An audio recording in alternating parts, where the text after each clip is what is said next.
నమస్తే. ప్రస్తుతం మనతో పాటు ఉన్నారు సీనియర్ జర్నలిస్ట్ భరద్వాజ్ గారు. సార్ నమస్తే. నమస్తే. మొన్న సీజే గారు నిరుద్యోగులను ఉద్దేశించి బొద్దింకలు అనే పదం వాడి ఎంత పెద్ద దుమారం రేపారో మొన్నటి వరకు జరిగిన పరిణామాలు కూడా మనం చూసాం. ఈరోజు రేవంత్ రెడ్డి గారు కూడా తెలంగాణ విద్యార్థులు నిరుద్యోగులకి సంబంధించి క్రిమినల్ వేస్ట్ అంటూ ఒక పదాన్ని ఉపయోగించి సరికొత్త వివాదానికి తెరలేపారు. ఏంటి ఇష్యూ? అంటే ఆయన ఇంజనీరింగ్ విద్యార్థులను ఉద్దేశించి చేసినటువంటి ప్రసంగంలో విద్యార్థులు బాధ్యతగా మెలగాలి, అనవసరమైన విషయాల్లోకి తలదూర్చొద్దు, మీరు చదువు మీద అలాగే పరిశోధనల మీద దృష్టి పెట్టాలి, ఇలా చెబుతూ లేకపోతే క్రిమినల్ వేస్ట్ అయిపోతారు అన్నట్టుగా మాట్లాడాడు. ఒకవైపు జాతీయ స్థాయిలో ఒక వివాదం నడుస్తోంది. అది ఇందాక మీరన్నట్టుగా సీజే చేసిన కామెంట్స్ నుంచి పుట్టినటువంటి కాక్రోచ్ జనతా పార్టీ జంతర్ మంతర్ లో జరిపినటువంటి ఆందోళన, ఆ సందర్భంగా అనేక మంది మీద పెట్టినటువంటి ఎఫ్ఐఆర్లు, ఆ ఎఫ్ఐఆర్లని తొలగించాలి అని వాళ్ళు, తొలగించాల్సిన అవసరం లేదని వీళ్ళు, అక్కడ ఒక క్రిమినల్ వ్యవహారం మీద చర్చ జరుగుతోంది. అంటే ఆ ఉద్యమానికి మద్దతు తెలిపిన వాళ్ళందరూ కూడా హ్యాబిచువల్ అఫెండర్స్ అన్న ధోరణిలో అక్కడ చర్చ జరుగుతోంది. ఆ చర్చలో పాజిటివ్గా మాట్లాడుతోంది. అంటే కాంగ్రెస్ పార్టీ ఇలా మద్దతు తెలియజేయడానికి వచ్చిన వాళ్ళందరినీ హ్యాబిచువల్ అఫెండర్స్ అనటం కరెక్ట్ కాదు అని అక్కడ కాంగ్రెస్ పార్టీ నాయకత్వం మాట్లాడుతోంది. రాహుల్ గాంధీ గారు మాట్లాడుతున్నాడు. పైగా ఆయన ఒక స్టేట్మెంట్ ఇచ్చాడు రాహుల్ గాంధీ గారు. ఆయన ఏమన్నాడంటే, క్షమాపణ చెప్పాల్సింది ప్రధాని కదా, వీళ్ళు క్షమాభిక్ష వేడుకోవడం ఏమిటి విద్యార్థులు అన్నాడు ఆయన. కాబట్టి క్షమాపణ చెప్పాలి ప్రధాని అని రాహుల్ గాంధీ మాట్లాడుతున్న టైంలోనే అదే కాంగ్రెస్ పార్టీకి చెందినటువంటి ముఖ్యమంత్రి రేవంత్ రెడ్డి గారు కొంచెం ఓవర్ టోన్తో, అంటే భారతీయ జనతా పార్టీ గొంతుతో అని అనొచ్చు, భారతీయ జనతా పార్టీ గొంతుతో, కేంద్ర ప్రభుత్వపు గొంతుతో ఆయన క్రిమినల్ వేస్ట్ అనే మాట వాడేశాడు. అంటే బుద్ధిగా పద్ధతిగా వ్యవహరించటం అంటే స్టేట్కి ప్రోగా వ్యవహరించటం, రాజ్యానుకూలత, రాజ్య వ్యతిరేకత, ఈ రెండు కొలమానాలుగా మేము విద్యార్థుల్ని కొలుస్తాం, వాళ్ళని తూకం వేస్తామని చెప్పాడు ఈయన. ఈ తూకం వేసి మీరు పొలిటికల్ వేస్ట్గా ప్రూవ్ అవుతారా, లేకపోతే మీరు జీవితంలో ముందుకు ఎదుగుతారా, అంటే ఎదగటం అంటే వినమ్రంగా ఉండటం, సరెండర్ అయి ఉండటం, అలాంటి అర్థం వచ్చేలాగా ఆయన ప్రసంగం నడిచింది. ఇది ఇబ్బందికరంగా ఉంది అనేది, ఇబ్బందికరంగానే ఉంది నిజానికి. ఆయన అలా మాట్లాడాల్సినటువంటి అవసరం లేదు. అంటే చైతన్యవంతంగా ఉండాలి, సమాజాన్ని అర్థం చేసుకోవాలి, సమాజాన్ని నడిపించే బాధ్యత కూడా ఒక్కొక్కసారి మీరు భుజాలకు ఎత్తుకోవాల్సి ఉంటుంది. ఆల్రెడీ ఇలాంటి ఆలోచనలతోనే ఒక కార్యక్రమం జరుగుతోంది అని దాన్ని కూడా ఓన్ చేసుకుని మాట్లాడి ఉండొచ్చు ఆయన. కానీ అలా మాట్లాడాలని అనుకోలేదు. రాహుల్ గాంధీ మీద దాడి జరిగిన సందర్భంగా ఇక్కడ ఆయన తన ఊళ్ళో, తన నియోజకవర్గంలో ఒక నిరసన కార్యక్రమం చేశాడు. ఏది, మొన్న ప్రధాని ఇంటి ముందు రాహుల్ గాంధీ ధర్నా చేస్తున్న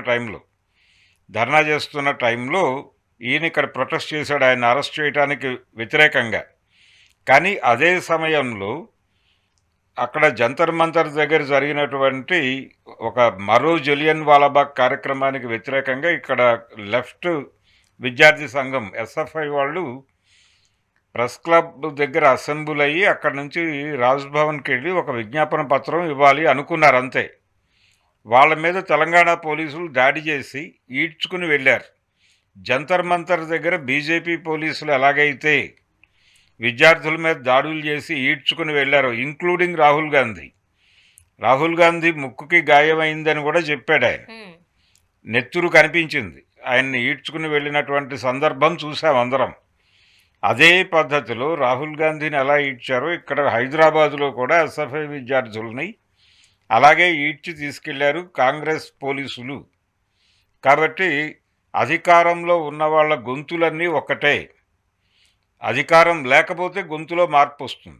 అధికారంలో ఉంటే మాత్రం వాళ్ళు ఏ పార్టీకి చెందిన వాళ్ళైనా ఒకే లాంగ్వేజ్ మాట్లాడతారు, ఒకేలా ప్రవర్తిస్తారు అనేది రేవంత్ రెడ్డి గారు మరోసారి ప్రూవ్ చేస్తూ ఆయన గొంతు కేంద్ర ప్రభుత్వపు గొంతుకు దగ్గరగా అనిపించింది. రాహుల్ గాంధీ గారు అసలు విద్యార్థులకు ప్రధానమంత్రి క్షమాపణ చెప్పాలి, క్షమాభిక్ష ఏంటి అని ఒక వేలో మాట్లాడుతున్నప్పుడు అది జరిగి నెలలు కూడా కాలేదు, రోజులైంది మొన్న నిన్నే మాట్లాడిన మాట. ఓకే, ఈ రోజు రేవంత్ రెడ్డి గారు ఈ స్వరం వినిపించడం విద్యార్థుల పట్ల, వీళ్ళు ఎందుకు ఉద్యమాల పట్ల ఒక చులకన భావం కనిపించడం లేదా? అంటే అధికారంలో ఉన్నప్పుడు చులకన భావమే ఉంటుంది. అంటే విపక్షంలోకి వెళ్ళినప్పుడు ఉద్యమాలు కావాలి, అధికారంలోకి వచ్చాక ఉద్యమ రహితంగా రాష్ట్రం ఉండాలని అనుకుంటారు. అంటే నా పరిపాలన సుపరిపాలన, దీనిలో ఎవరికి ఏ రకమైనటువంటి వ్యతిరేకత ఉండాల్సిన అవసరం లేదు అని మీరు అనుకుంటే సరిపోదు, ఉమ్, ప్రపంచం అనుకోవాలి. అసలు అక్కడ ఉద్యమాలు ఆ ప్రస్తావన చెయ్యటమే అప్రస్తుతం.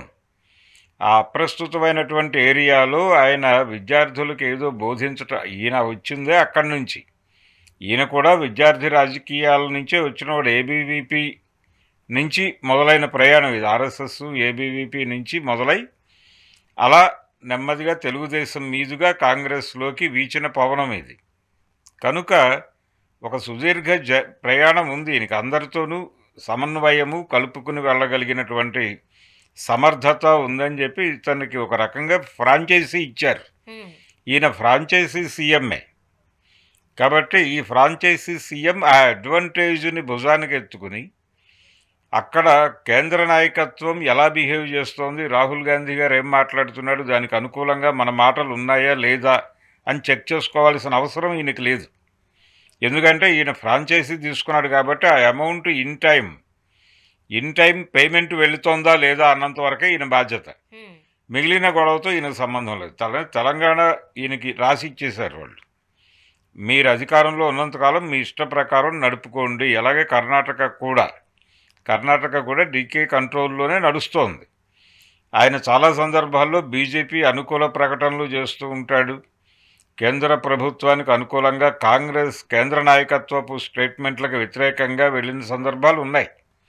అదే పద్ధతి ఇక్కడ కూడా నడుస్తుంది. అంటే ఫ్రాంచైజీ మోడల్లోకి వచ్చాక కాంగ్రెస్ పార్టీకి ఒక జాతీయ పార్టీగా లేదు అది. ఇప్పుడు ఎక్కడికక్కడ ఇక్కడ ప్రాంతీయ పార్టీగానే చూడాలి. తెలంగాణ వరకు కాంగ్రెస్ పార్టీని చాలా స్పష్టంగా ప్రాంతీయ పార్టీగా రేవంత్ రెడ్డి నాయకత్వంలో నడుస్తున్నటువంటి పార్టీగా చూడాలి దాన్ని. ఇప్పటి వరకు ఎన్నో రకాల ఉద్యమాలు చూసే ఉంటారు, వాటన్నిటిలోనూ కీలక పాత్ర పోషించింది సాధారణంగా విద్యార్థులే, ఆ యూతే, ఆ ఉడుకు రక్తమే. వాళ్ళే కష్టపడి ఉద్యమాలు చేసి సాధించుకున్న పరిస్థితులు చూసిన నేపథ్యంలో ఎందుకు విద్యార్థుల పట్ల ప్రభుత్వాలు ఈ మధ్య కాలంలో అంటే విద్యార్థులు వీధుల్లోకి రావటం అనేది ఆగిపోయి 25 ఏళ్ళు అయిపోయింది. అంటే 85 నుంచి ఈ కంట్రోలింగ్ ప్రోగ్రాం మొదలైంది. 85లో మొదటిసారిగా విద్యార్థి సంఘాల ఎన్నికలు జరిగేవి ప్రతి కాలేజీలోనూ. దాన్ని హోల్డ్ చేశారు, దాన్ని ఆపేశారు. ఆపేసిన దగ్గర నుంచి 90 తర్వాత సీరియస్గానే విద్యా వ్యవస్థలోనే మార్పులు మొదలైనవి. 95కి అది స్థిరపడింది. కార్పొరేట్ విద్య వచ్చింది. అంటే ఒక రకంగా కోళ్ల ఫారం స్కూళ్ళు వచ్చేసినాయి. ఆ కోళ్ల ఫారం స్కూళ్ళల్లో పిల్లలు అలా కోళ్ళలాగా తలక ఉంచుకుని వాడు పెట్టింది తిని వారు చెప్పింది విని అనే పరిస్థితికి వచ్చేసారు. వాళ్ళ ఫర్దర్ ప్రోగ్రామ్ అంతా కూడా అమీర్పేటకి వెళ్ళటమా, ఏ కోర్సులు చేయటమా అనే దిశగా మళ్ళింది.